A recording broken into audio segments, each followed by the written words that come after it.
இடமுறுக்கு அவல் பொறி அஞ்சரப்பெட்டு. வணக்கம். இன்னைக்கு உப்பு புளி மிளகா நிகழ்ச்சியில உங்களை சந்திக்கிறதுல ரொம்ப சந்தோஷம்.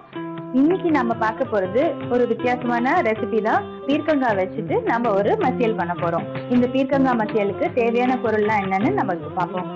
பீர்க்கங்காய், புளி கரைசல், காஞ்ச மிளகாய், மஞ்சப்பொடி, எண்ணெய், கடுகு, பெருங்காயத்தூள், வெந்தயம், உப்பு. இப்போ இதை எப்படி செய்யறதுன்னு பார்க்கலாமா? பீர்க்கங்காவை நம்ம நல்லா இந்த மாதிரி பொடியா கட் பண்ணி வச்சுக்கிறோம். தோரம் பருப்பு வேக வைப்போம் இல்லையா, நம்ம தினமும் சமைக்கும் போது கொஞ்சமாவது தோரம் பருப்பு கண்டிப்பா அது எதுக்காக யூஸ் பண்ணிட்டு வேக வைப்போம். அப்போ அதுல இருந்து கொஞ்சம் பருப்பு இதுல எடுத்து வச்சுக்கோங்க. முதல்ல அடுப்பு பற்ற வச்சுக்கலாம். கடாயை வச்சுட்டு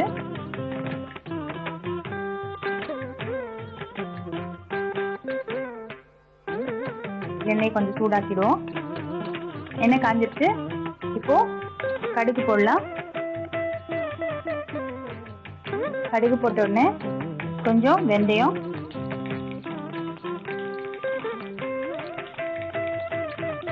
காஞ்ச மிளகாய் ஒரு 2 போட்டுக்கலாம். இது போட்டதுக்கு அப்புறம் நம்ம கட் பண்ணி வச்சிருக்கிற பீர்க்கங்காவை இதோட சேர்த்து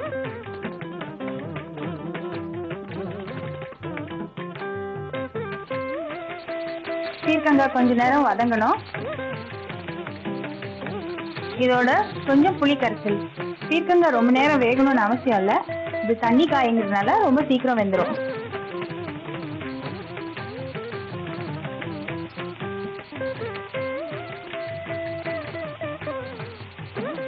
கொஞ்சோண்டு மஞ்சப்பொடி,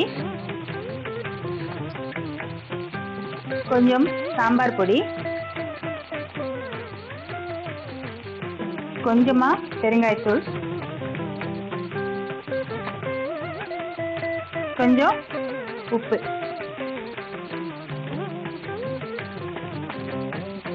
நான் சொன்னேன் இல்லைங்களா, அது தண்ணி காயின்னு. பார்த்தீங்களா, நம்ம போட்ட அளவோட இப்போ எவ்வளோ சுண்டி போயிடுச்சு. ஸோ அந்த தண்ணி நல்லா சுண்டிடுச்சு பாருங்க. காய் நல்லா வெந்துட்டு இருக்கோம் இவ்வளோ சீக்கிரமே. இப்போ இறக்கிறதுக்கு முன்னாடி நம்ம வேக வச்ச துவரம்பருப்பு அதை கொஞ்சம் சேர்த்துக்கலாம். இது வந்து கொஞ்சம் டேஸ்ட்டுக்காக தாங்க, இது போடணும்னு அவசியம் கிடையாது. இது அப்படியே சாப்பிடலாம் நம்ம.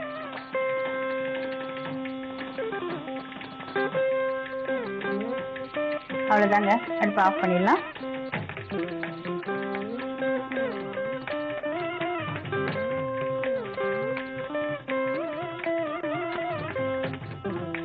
பீர்க்கங்காய் மசியல் ரெடி ஆயிடுச்சுங்க. இது சாதத்தோட ரொம்ப பிரமாதமா இருக்கும். பீர்க்கங்காய் மசியல் எப்படி செய்யறதுன்னு ஒரு சின்ன ரீகேப். ஒரு கடாயில எண்ணெய் சூடாக்கி அதுல கொஞ்சம் கடுகு, வெந்தயம், காஞ்ச மிளகாய் இதெல்லாம் போட்டு தாளிச்சுட்டு பொடியா கட் பண்ணி வச்சிருந்த பீர்க்கங்காவை அதோட சேர்த்துருங்க. கொஞ்ச நேரம் வதக்குனதுக்கு அப்புறம் கொஞ்சோண்டு புளி கரைசலை ஊற்றிக்கோங்க. அதுக்கப்புறம் மஞ்சத்தூள், சாம்பார் பொடி, பெருங்காயத்தூள், உப்பு இதெல்லாம் போட்டு கொஞ்ச நேரம் வதக்கணும். நல்லா வதங்கினதுக்கு அப்புறம் அதை இறக்கி வைக்கிறதுக்கு முன்னாடி வேக வச்ச துவரம் பருப்பு அதையும் சேர்த்து ஒரு 2 கிளறிட்டு சர்வ் பண்ணிடலாம். கண்டிப்பா நீங்க இதை வீட்டில் ட்ரை பண்ணுவீங்கன்னு நான் நினைக்கிறேன். இதே மாதிரி ஒரு வித்தியாசமான ரெசிபியோட உப்பு புளி மிளகா நிகழ்ச்சியில நான் மறுபடியும் உங்களை சந்திக்கிறேன். அது வரைக்கும் உங்ககிட்ட இருந்து விடைபெறது யுவஸ்ரீ.